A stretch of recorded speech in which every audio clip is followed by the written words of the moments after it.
오늘 이 새벽에도 옆에 분과 인사 나누고 시작하실까요? 복음이면 가능합니다. 복음이면 가능합니다. 아멘.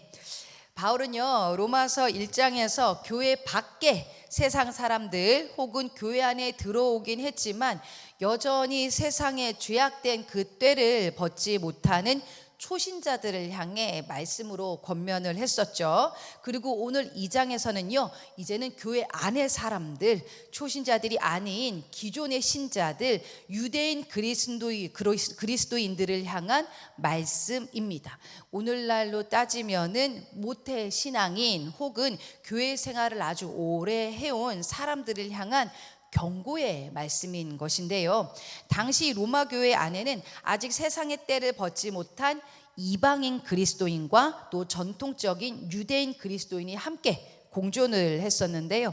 당시 이방인 그리스도인들은 스스럼 없이 그 세상의 죄악된 가치를 가지고 교회 안으로 들어오므로 교회 안에 혼란을 가져다 주었습니다. 그러한 이들을 향해 유대인 그리스도인들이 판단을 하고 또 비난을 쏟아 부음으로써 로마 교회 안에서 지금 큰 갈등과 분쟁이 일어났던 것이죠.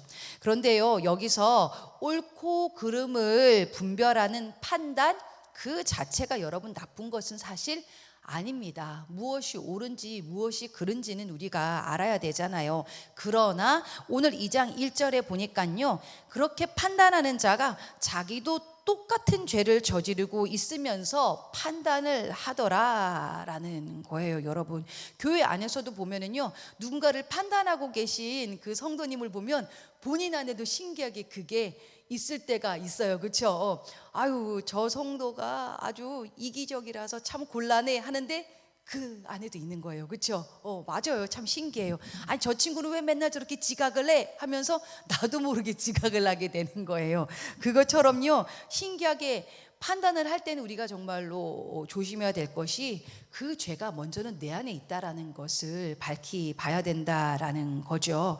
그런데 말입니다, 이렇게 판단하는 자가 자기도 똑같은 죄를 저지르고 있으면서 판단을 하게 되는 거, 이러한 모습을요, 심리학적인 용어로는요, 투사라고 그럽니다. 투사. 내 안에도 같은 죄가 있는데 상대방 안에 그게 보이니까 그걸 나쁘다고, 상대가 잘못된 것이라고 비난하는 태도이죠.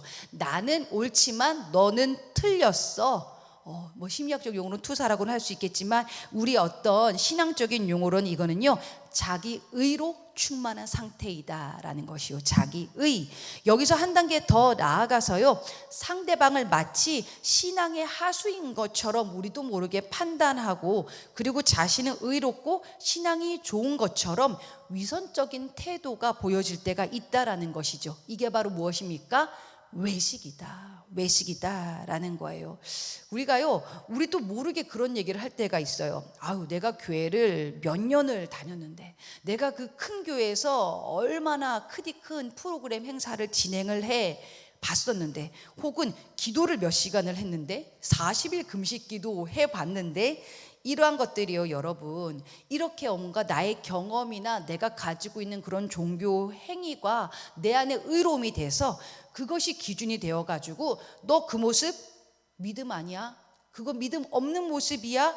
잘못됐어 라고요, 교회 안에서 우리도 모르는 사이에 쉽게 판단할 때가 있잖아요.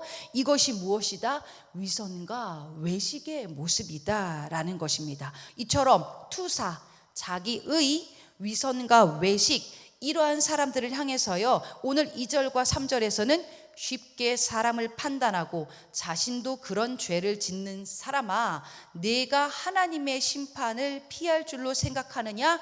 어림없다. 네가 아무리 감춰봤자 결국 너도 죄인이고 회개하지 않으면 반드시 심판을 받을 것이다 라고 경고를 하고 있는 것입니다. 이러한 말을 사도 바울이 왜 했을까요? 당시 유대인들 안에는 강력한 선민 사상이 있었기 때문이에요. 그리고 성전 사상이 있었기 때문이에요. 나는 특별히 선택받았기 때문에 그러한 심판은 나에게 임하지 않을 거야. 내가 열심히 성전에 와서 헌신도 하고 봉사도 하고 예배도 드렸기 때문에 성전에 와서 그런 것만 하면은 그러한 죄는 나에게는 전혀 문제가 문제가 되지 않아 라는 그런 어떤 유대인들 안에 있는 선민사상, 그리고 그러한 성전사상, 그들 안에 있는 특권 의식들이 심판이 본인들에게는 임하지 않을 것이라는 그릇된 착각을 하고 있었다라는 것이죠. 그래서 사도 바울이 이렇게 얘기하는 거예요. 너희도 똑같은 죄인이야. 너네 그러한 태도를 가지고서는 하나님 앞에서 결국 심판받고 말 것이야. 그래서 여러분, 누군가를 판단하기에 앞서서 우리가 먼저 돌이키고 또 직면해야 할 대상은 바로 나 자신입니다. 그래서요, 옛날에 그 이영애 씨가 나온 영화에 그런 유명한 한 대사가 있었어요. 굉장히 강력한 메시지였죠. 너나 잘하세요 라는 말이었어요. 설교를 준비하는 저도요 똑같습니다. 이 말씀에 결국 응하는 것은 제1청자는 바로 나 자신입니다. 내가 먼저 잘해야지. 내가 먼저. 그리고 나나 먼저 좀 잘해야지. 내가 감히 누구를 판단해 지금. 오늘 로마서 2장은요, 우리가 제대로 된 믿음을 가지고 있다면 그 믿음의 태도가 어떠해야 하는지를 우리에게 가르쳐주고 있습니다. 이러한 자기 의와 외식이 신앙 깊숙이 배어있는 유대인들을 향하여서요, 11절에 하나님께서는 외모로 사람을 취하지 아니하신다라고 선포하고 있죠. 즉 겉모습으로 함부로 사람을 판단해서는 안 된다라는 거예요. 그리고 먼저는 내 자신이 결국 하나님 앞에 정직하게 마음의 중심을 가지고 나아가야 함을 강조하고 있는 것입니다. 우리가 하나님 앞에 자기의 위선, 외식을 버리고 나아가는 모습은요, 크게 두 가지의 결단의 모습으로 나타납니다. 바로 회개 그리고 순종입니다. 뭐와 뭐라고요, 여러분? 회개 그리고 순종입니다. 남의 눈의 티끌보다 내 눈에 커다란 들보가 있음을 깨닫고 이제는 그 들보를 내려놔야 하는 것이죠. 오늘 마지막 29절에 보면 사도 바울이 강력한 권고의 메시지를 던집니다. 유대인들이 자꾸 할례 받은 것도 또 특권으로 여기고 자랑을 해요. 내가 하나님을 위해서 이렇게까지 했어, 내가 이 정도야 라고 자랑을 하니까요, 그래서 바울이 육신의 할례 받은 거 그걸 가지고 자랑하지 말고 진짜 할례는 마음에다 해라 라는 거예요. 즉 내 안에 지독한 커다란 자기의 위선, 외식, 그 마음부터 이제는 단호하게 잘라내라는 겁니다. 잘라내. 그리고 내 삶의 주인으로 자리 잡고 있었던 그 중심에 이제는 하나님이 주인 되셔야만 한다. 나는 주님의 것이다. 그것이 바로 할례라는 것이죠. 이제 내가 회개하고 하나님을 주인으로 모셨으니 어떻게 해야 됩니까? 회개했으면 그 다음에는 주님의 명령에 순종해야 되잖아요. 그래서 여러분, 남들 다 자는 이 시간에 더 주무셔도 되는데 쉬지도 못하시고 이 자리에 왜 나오셨습니까? 주님 음성 듣고 순종하려고 나오신 거잖아요. 그리고 누가 봐도 멋지고 존경받는 분들이 왜 맨날 다 져주고 배려하고 손해보고 때로는 억울하기도 하고 왜 그러십니까? 하나님 말씀에 순종하려고 여러분 그러시잖아요. 하나님 앞에 늘 회개하고 순종하려고 몸부림치며 살아가는 믿음의 사람들에게는요, 이제 중요한 성품이 보여지는데요, 정말로 우리가 예수를 제대로 믿고 있다면은 우리의 삶의 변화, 우리의 인격과 성품의 변화가 나타나야 하잖아요. 그런데 그 중에서도 보여지는 성품이 바로 정직과 진실함이라는 것입니다. 정직과 진실. 정직은요, 거짓이 없고 숨김이 없는 모습이에요. 의외로 믿는 사람들이 정직하지 못한 경우가 참 많습니다. 오늘 하루를 살아가시면서 곰곰이 내 자신을 좀 돌아보는 시간을 가졌으면 좋겠어요.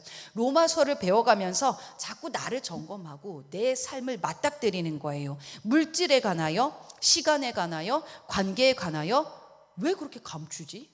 왜 떳떳하지 못하지? 자꾸 왜 이렇게 당황하고 있지? 그러한 영역들이 있었다면 하나님 앞에 고백하고 또 내려놓는 시간을 꼭 가지시길 바랍니다. 또 하나의 성품은요, 진실함입니다. 진실함이 뭘까요? 마음과 말과 행동이 일치되는, 즉 겉과 속이 같은 것을 진실하다고 합니다. 특별히 여러분 기독교인들이 이 진실의 영역에서 많이 넘어집니다. 볼까요? 우리도 교회 공동체 안에서 아주 진실하지 못할 때가 참 많아요. 우리 신앙인이 가장 많이 고백하는 말이 있죠. 성도님 기도할게요 하면서 기도 안 하잖아요. 그죠? 사랑하고 축복합니다. 말은 잘하지만 사랑하지 못하고 축복하지 못하잖아요. 그래서요, 여러분, 이 새벽 가운데에 정직과 진실함을 꼭 구하시기를 바랍니다. 말씀을 정리합니다. 내 안에 자기의 위선, 외식의 모습, 그러한 태도로 함부로 판단하는 그 자리에서 이제 그만 내려와야 합니다. 그리고 이제는 회개와 순종의 자리로 나아가야 합니다. 그렇게 회개하고 순종하며 몸부림치는 우리에게는요, 이제 삶의 변화, 특별히 성품의 변화가 보여지는데요, 정직함과 진실함이 보여진다라는 것이죠. 그러할 때에 진짜 믿음이 이제는 삶으로 드러나지고 삶 속에 귀한 열매로 나타나게 되어져 있습니다. 그 믿음을 달라고 우리가 이 새벽에 기도의 자리로 나아가는 거 아니겠습니까? 오늘도 누군가를 판단하기보다, 누군가를 비난하고 정죄하기보다 내 자신을 먼저 돌이켜 회개와 순종의 자리로 나아가 삶 속에서 진정한 믿음의 열매를 맺는 우리 모두가 되어질 수 있기를 주님의 이름으로 축복합니다. 이 시간 우리 로마서 2장 말씀을요, 다 같이 한 목소리로 합독하도록 하시겠습니다. 시작. 그러므로 남을 판단하는 사람아, 누구를 막론하고 내가 핑계하지 못할 것은 남을 판단하는 것으로 내가 너를 정죄함이니 판단하는 내가 같은 일을 행함이니라. 이런 일을 행하는 자에게 하나님의 심판이 진리대로 되는 줄 우리가 아노라. 이런 일을 행하는 자를 판단하고도 같은 일을 행하는 사람아, 내가 하나님의 심판을 피할 줄로 생각하느냐? 혹 내가 하나님의 인자하심이 너를 인도하여 회개하게 하심을 알지 못하여 그의 인자하심과 용납하심과 같이 참으심이 풍성함을 멸시하느냐? 다만 내 고집과 회개하지 아니한 마음을 따라 진노의 날 곧 하나님의 의로우신 심판이 나타나는 그날에 임할 진노를 내게 쌓는도다. 하나님께서 각 사람에게 그 행한 대로 보응하시되 참고 선을 행하여 영광과 존귀와 썩지 아니함을 구하는 자에게는 영생으로 하시고, 오직 당을 지어 진리를 따르지 아니하고 불의를 따르는 자에게는 진노와 분노로 하시리라. 악을 행하는 각 사람의 영에는 환난과 곤고가 있으리니 먼저는 유대인에게요 그리고 헬라인에게며, 선을 행하는 각 사람에게는 영광과 존귀와 평강이 있으리니 먼저는 유대인에게요 그리고 헬라인에게라. 이는 하나님께서 외모로 사람을 취하지 아니하심이라. 무릇 율법 없이 범죄한 자는 또한 율법 없이 망하고, 무릇 율법이 있고 범죄한 자는 율법으로 말미암아 심판을 받으리라. 하나님 앞에서는 율법을 듣는 자가 의인이 아니요 오직 율법을 행하는 자라야 의롭다 하심을 얻으리니, 율법 없는 이방인이 본성으로 율법의 일을 행할 때에는 이 사람은 율법이 없어도 자기가 자기에게 율법이 되나니, 이런 이들은 그 양심이 증거가 되어 그 생각들이 서로 혹은 고발하며 혹은 변명하여 그 마음에 새긴 율법의 행위를 나타내느니라. 곧 나의 복음에 이른 바와 같이 하나님이 예수 그리스도로 말미암아 사람들의 은밀한 것을 심판하시는 그날이라. 유대인이라 불리는 내가 율법을 의지하며 하나님을 자랑하며 율법의 교훈을 받아 하나님의 뜻을 알고 지극히 선한 것을 분간하며 맹인의 길을 인도하는 자요 어둠에 있는 자의 빛이요 율법에 있는 지식과 진리의 모본을 가진 자로서 어리석은 자의 교사요 어린아이의 선생이라고 스스로 믿으니, 그러면 다른 사람을 가르치는 내가 내 자신은 가르치지 아니하느냐? 도둑질하지 말라 선포하는 내가 도둑질하느냐? 간음하지 말라 말하는 내가 간음하느냐? 우상을 가증히 여기는 내가 신전 물건을 도둑질하느냐?